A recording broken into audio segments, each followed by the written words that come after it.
After watching tape yesterday's, what stood out to you, would you say? I would say that obviously a lot of things to clean up on the tape. Just going through with the position coaches and the rest of the offensive staff today. Excited about some things, and then ton of stuff to clean up. You know, like anytime you go and you're in a live bullet situation for the first time, getting to go against a different opponent. Very similar to how we had at the joint practice, but a lot of things come up that become teaching moments, is what I would say. Declan, what did you see from Caleb in the joint practice with Miami and then the work you guys did Sunday morning? Yeah, I think that so the joint practice, I think he did a good job of being competitive. He's continuing to evolve as a processor and things like that, dealing with a pretty large variety of defense. They're kind of stemmed from that Baltimore tree, and that's one that provides a lot of different looks, different than what he gets from our defense all the time. And so I thought that was really good to see him go out and process that. Pre-game, we went out with the guys that didn't play in the game and went through kind of an extensive workout, and I thought that was really good, just because a lot of times those guys go to the game and they're kind of just hanging out. But they were able to get a lot of quality work in, a lot of quality reps, just working through that mental side of the game, as well as the physical part with some of the route detail and things that we're coaching up. But I've seen him just continue to progress. And from there, what are some things you're looking for improvement on this week that you think over the course of these practices, this stretch of practices now leading up to the Buffalo game? Yeah. You want to see a couple specific things look better? The specific things, like, really we're getting into now where we're preparing for specific opponents. And so just like last week when Miami comes to town and you're starting to prepare for that type of defense, a lot of the improvements happen, within the meeting room and things like that. His process of how am I going to study this team? How am I going about executing the game plan that we're going to put together for specific team? And so Buffalo, totally different style of defense coming in, and really that's the biggest thing that we're looking for as a staff, is just him continuing to develop and handle that classroom work. Caleb, since the spring, there's been such heavy operational focus on the things that happen from the time he gets the play call to the time he gets the ball in his hands. How do you describe the level of time on task needed to get that where it needs to be, and are there ways to accelerate it? Yeah, I think that reps. Like we have done a really good job of utilizing a lot of walkthrough time where we're simulating in the afternoon.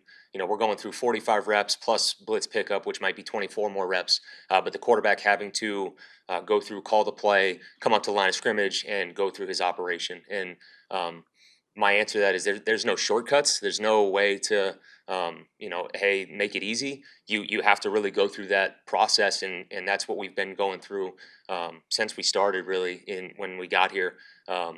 Just getting him used to his process. He's coming to the line, accelerating that, and then getting faster and faster at it. So it becomes second nature. I saw Ben was talking about the Navy SEALs and trying to train a quarterback that way. And that's really what we're trying to do every day, is just accelerate, his process, his yes-no. In an encouraging way, have you had to remind him that there are no shortcuts and that you just have to be patient with the duration that it takes to get there? I think we're all being reminded that every day.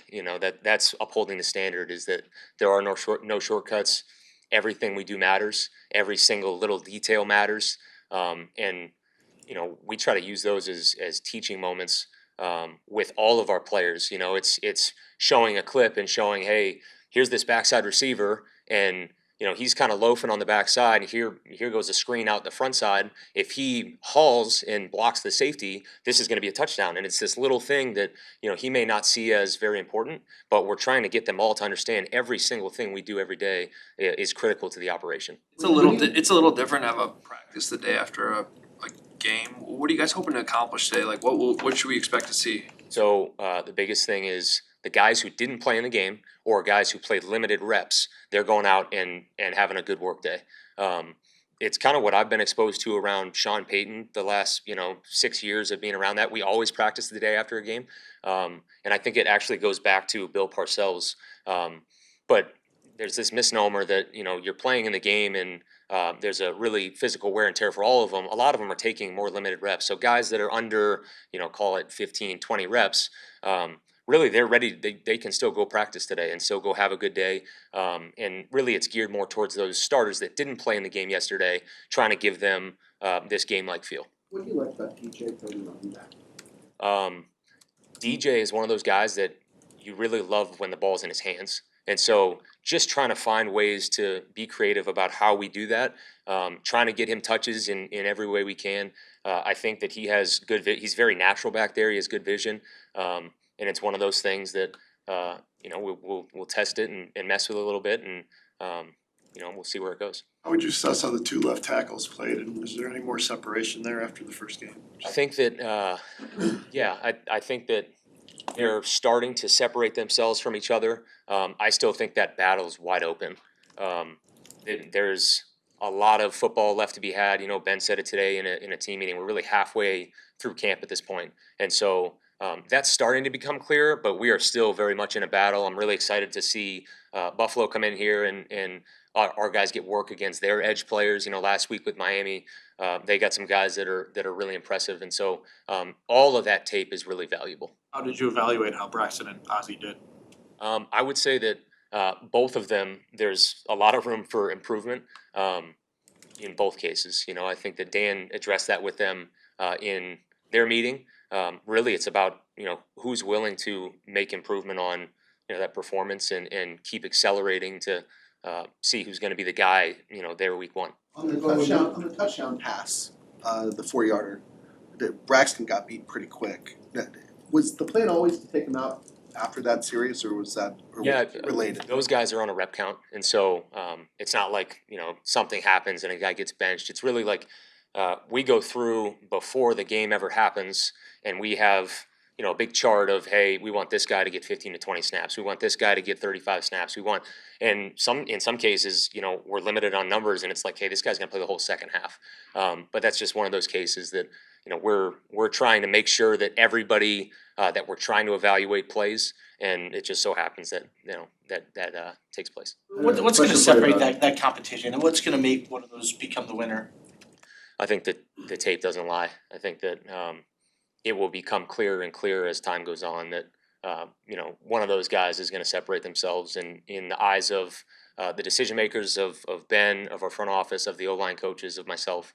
But incomplete evaluation thus far, we still have a lot of football left to play. A question for you about JT Barrett and how you guys approach coaching. Yeah. You, Barrett, Press, and like who's in Caleb's ear about what? Yeah, so I think obviously there's a hierarchy to everything. So Ben is number one. Ben is the guy that is going to speak to him on the field a lot of times and provides a lot of insight in the meeting room. But obviously his time is valuable, and so he can't be in there all the time.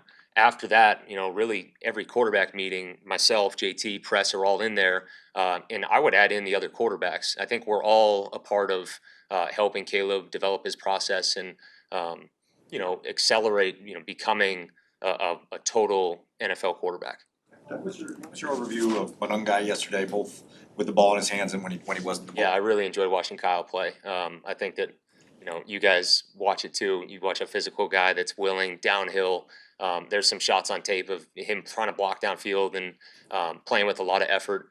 When you watch a guy like that, it's fun because you look at him and you're like, that's what we want, our organization to represent. A guy that's tough, hard-nosed. He's willing to stick his face in the fan and he's going to fight.